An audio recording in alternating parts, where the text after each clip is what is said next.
Assalamualaikum warahmatullahi wabarakatuh. Saya Delvika Hanaue kelas PGMI 5A dengan NIM 22105221. Di sini saya akan menjelaskan regresi linear sederhana dan menyelesaikan uji regresi linear sederhana.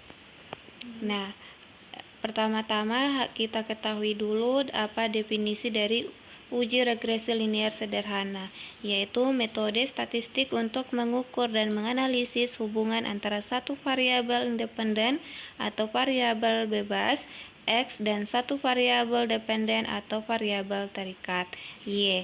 Nah, tujuan dari uji regresi linear sederhana adalah metode statistik untuk mengukur dan menganalisis hubungan antara satu variabel independen atau variabel bebas X dan satu variabel dependen atau variabel terikat Y.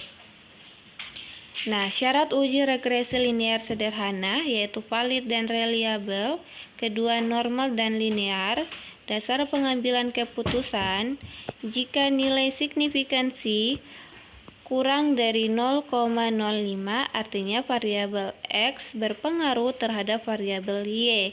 Jika nilai signifikansi lebih dari 0,05 artinya variabel X tidak berpengaruh terhadap variabel Y. Nah, persamaan regresi linear sederhana, rumus dasarnya Y sama dengan A tambah BX.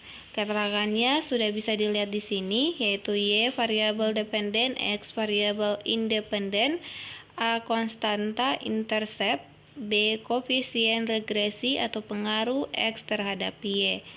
Nah, langkah-langkah uji regresi linear sederhana, tentukan variabel independen X dan dependen Y. Pastikan data memenuhi syarat uji regresi. Tentukan nilai A dan B, gunakan software seperti SPSS dan Excel. Kemudian uji asumsi hubungan linear antara X dan Y residual, berdistribusi normal, tidak ada autokorelasi, homoskedastisitas atau variansi residual konstan. Dan terakhir uji signifikan, yaitu uji T menguji signifikansi koefisien regresi B, uji F menguji kelayakan model regresi secara keseluruhan. Nah, interpretasi hasil. Koefisien regresi B, apakah X memiliki pengaruh signifikan terhadap Y? Nilai R2 mengukur seberapa besar variabel X menjelaskan variabel Y. Signifikansi statistik, apakah p-value kurang dari 0,05?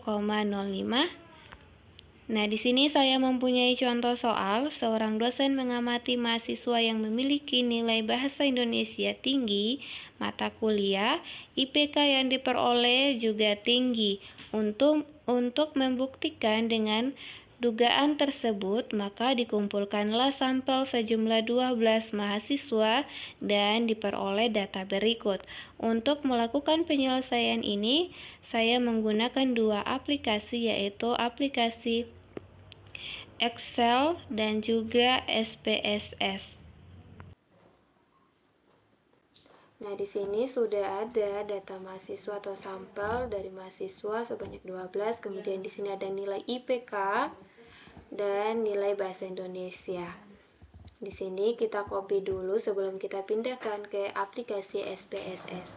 Nah, di sini kita copy, Ctrl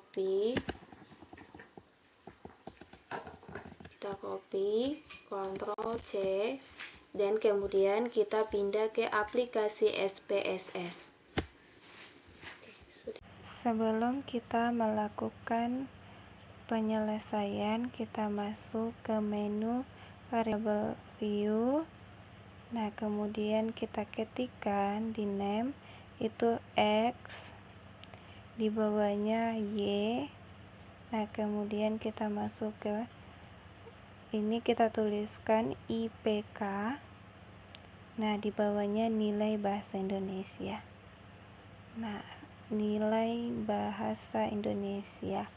Nah, setelah itu kita tinggalkan dulu dan kita pergi ke menu data view. Nah, di sini kita tinggal kopikan file dari Excel tadi yang sudah kita copy. Nah, kita Ctrl V dan kita pergi ke menu Analyze dan kita pilih Regression, kemudian Linear, dan IPK kita taruh di centang kedua, sedangkan bahasa Indonesia kita taruh di centang pertama, yaitu dependent. Nah, setelah itu kita ketikkan OK. Nah, selesai. Kemudian inilah hasil dari uji percobaan dari regresi linear sederhana. Nah, berikut penjelasannya. Nah, hasil uji menggunakan aplikasi SPSS di sini dapat dilihat ada variabel enter removed. Nah, kemudian model sumari terdapat 891 dan R-square 793 dan 773, dan di tabel terakhir ada 3,64067. Kemudian ada di tabel ANOVA regression ada 509.122 dan DF sama DF itu ada 1, mean square ada 509.122, frekuensi 38,411, signifikansi kurang dari 0,001B. Nah, residual ada 132.545, DF-nya 10, mean square 13,254, dan totalnya ada 641.667 dan DF-nya adalah 11. Nah, selanjutnya di tabel coefficients di sini dapat lihat hasilnya. Nilai constant ada min 152.374, kemudian ada 37565, dan T min 4.0,3, signifikan ada 002. Nah, nilainya ada 624 dan 101.891.6.198 kurang dari 001. Nah, dari output tersebut diketahui bahwa nilai F hitung sama dengan 38,411 dengan tingkat signifikansi sebesar 0,001 kurang dari 0,05. Maka model regresi dipakai untuk memprediksi variabel religiusitas, atau dengan kata lain ada pengaruh variabel religiusitas X terhadap variabel agresivitas Y.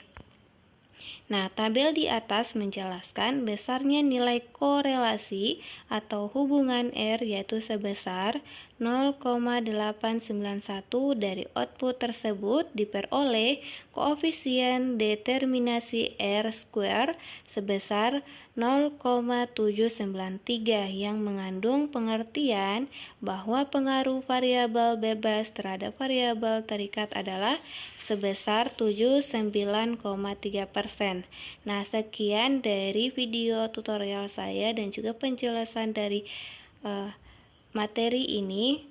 Saya akhiri dengan mengucapkan mohon maaf apabila ada kekurangan dan kesalahan, dan lebih dan kurangnya saya mohon maaf. Saya Delvika Hanaue mengucapkan terima kasih banyak dan wassalamualaikum warahmatullahi wabarakatuh.